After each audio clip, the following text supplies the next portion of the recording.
কালকে সন্ধেবেলায় আমরা আমাদের ছোট্ট বেদুকে নিয়ে চলে গেছিলাম পাশেরই একটা মন্দির, কালী মায়ের মন্দিরে। সেখানেই বাসন্তী পুজো হচ্ছে। আমার ছোট্ট বেদু সেখানে গিয়ে যে কী আনন্দ আর কী ফুর্তি!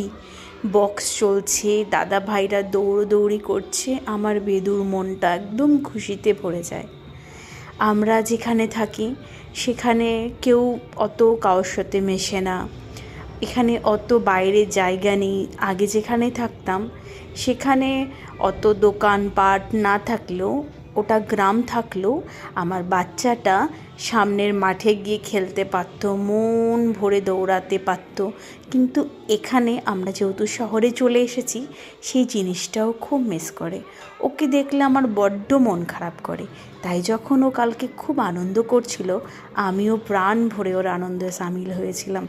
খুব ভালো লেগেছে কালকে।